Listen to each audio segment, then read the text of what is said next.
I think this is going to basically be discussing jobs and unemployment. For starters, folks, I read the story about the Starbucks hiring, basically a publicity stunt response to the ridiculous ban on 7 countries with the emphasis on Muslims, and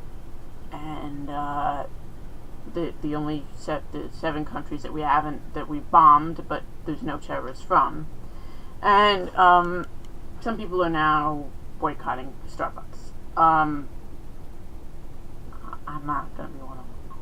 I don't see the freaking point at all. Starbucks is a huge multinational chain. To be honest, they would probably hire darn close to that, maybe even more of them, with or without them publicizing it like this, just as a matter of normal operations for who they filter through. This is just kind of bringing it out there that they're doing it. Alright? That's odds on, okay? So this isn't taking away jobs, purported jobs from anyone else.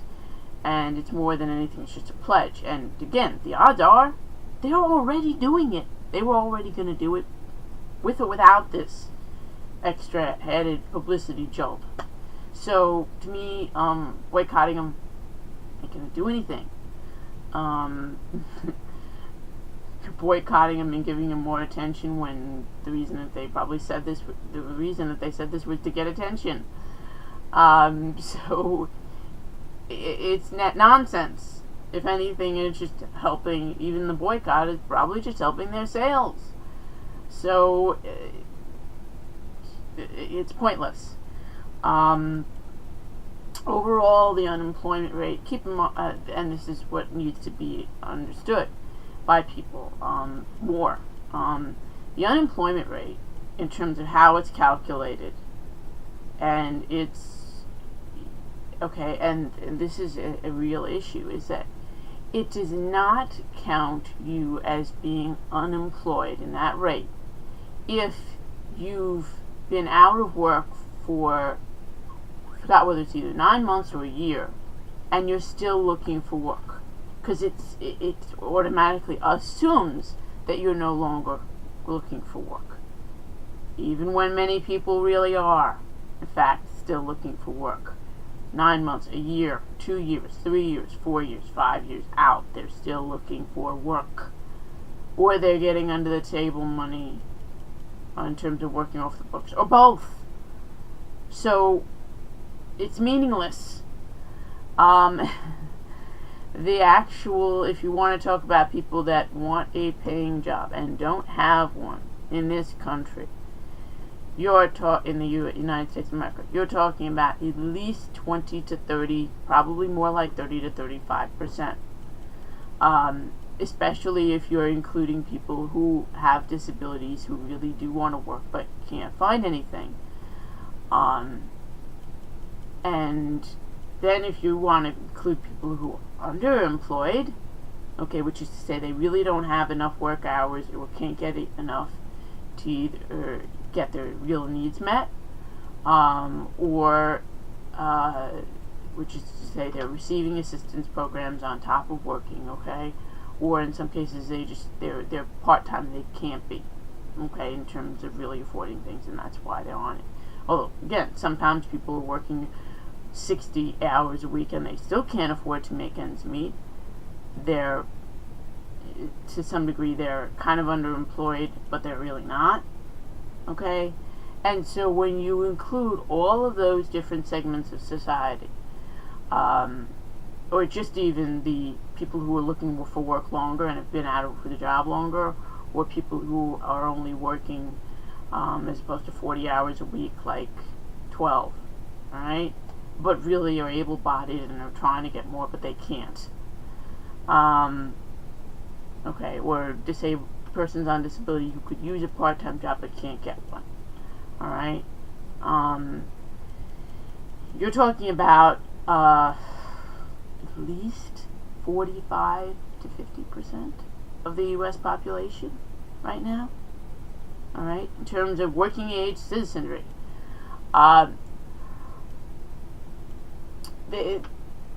who want to work but more or at all and can't find a job.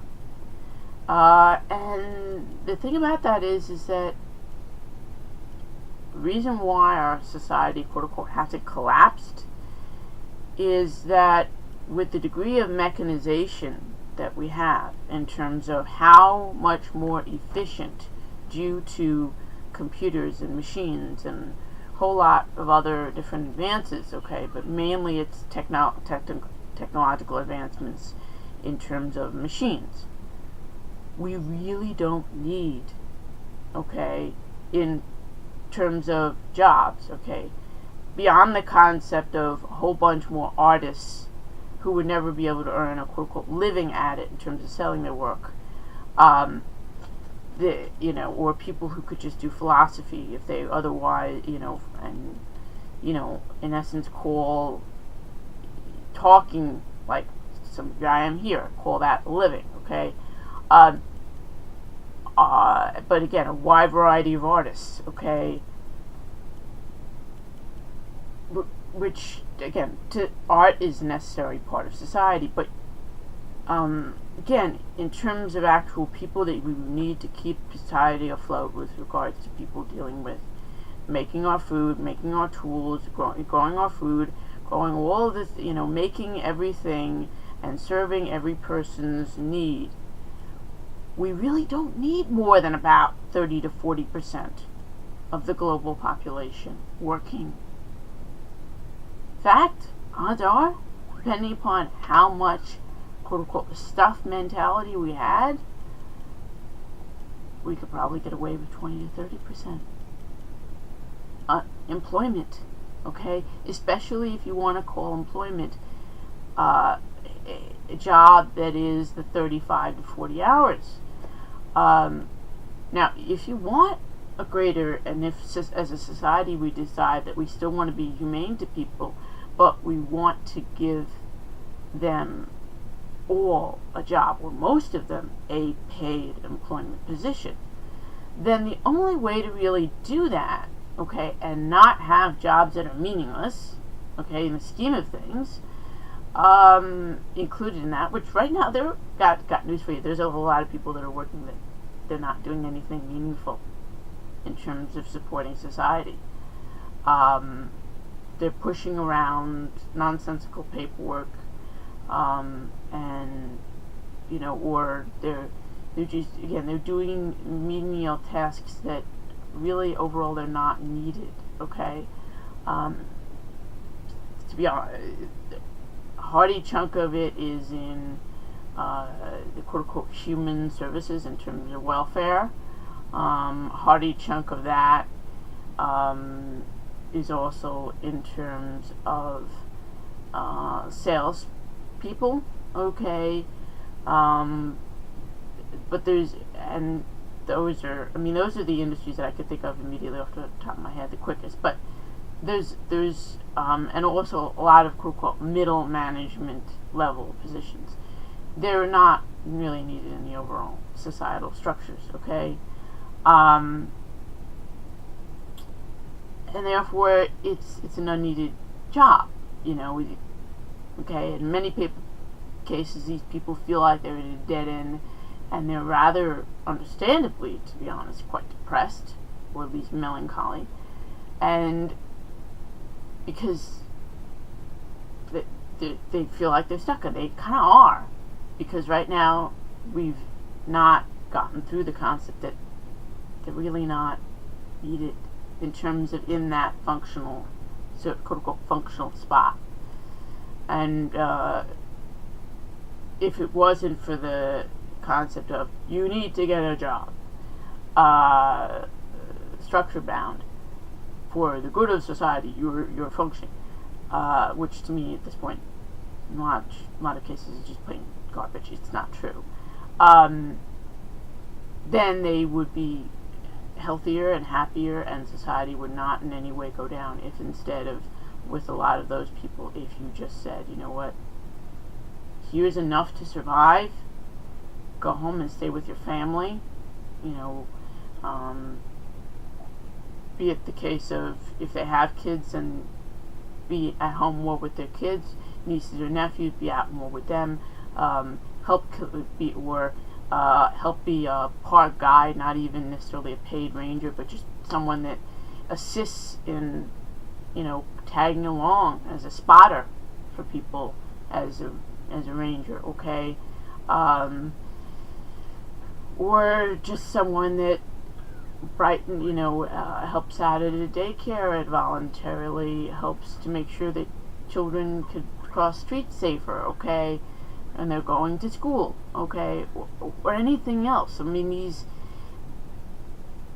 where they could better enhance the quality of the lives of others and still feel purposeful.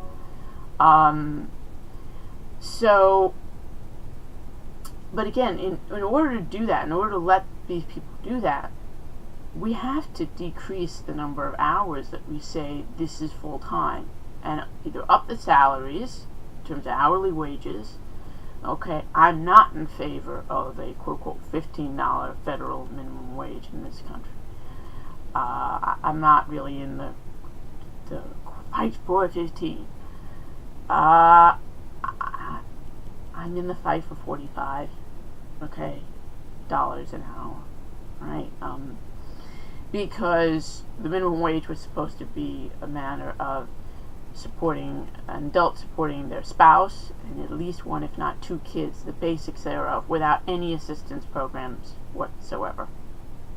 Okay, so in this country, on average, that's not $15 an hour. That's like $45, $50 an hour.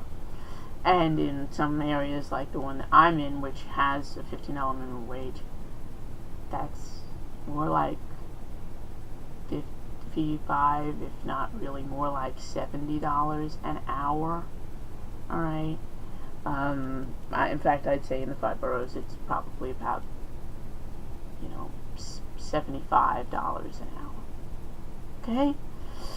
And as a minimum wage, and I know the people, many are going to say to me, $75 an hour for flipping burgers, okay, or calling in the order of your Happy Meal, or or serving me, drinks at a bar. Yeah, give them that, okay. Although in terms of the server at the bar, they get their minimum wage, because of the fact that tips are accounted for. They're considered that they don't work under the same per hourly basis, and therefore their minimum wage is like $2 and change. So those folks, as opposed to going up to 75 in terms of restaurant folks, waiters, waitresses, those folks would not necessarily go up to 75. But those folks, again, would still go to the minimum wage that I mentioned earlier for federal, which about $45 an hour. Okay? And this way we would be able to, and that would be one phase. Okay, and one way to do it, all right? If you wanted to really, though, furtherly spread out the load, then you would actually take the minimum wage and you would fully put it up to $75 an hour nationally, and lower the work week from 35 to 40 hours a week, and make it 12.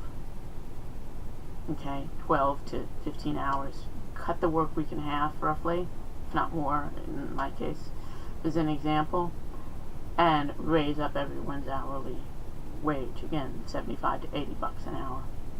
And then and yes, I know there's an alternative saying, the concept of minimum basic income, universal income. I'm not sure how I feel about that. That's another possibility. But bottom line is, we need to get people back in the business of living, and out of the business of just struggling to survive. Because right now, we got a total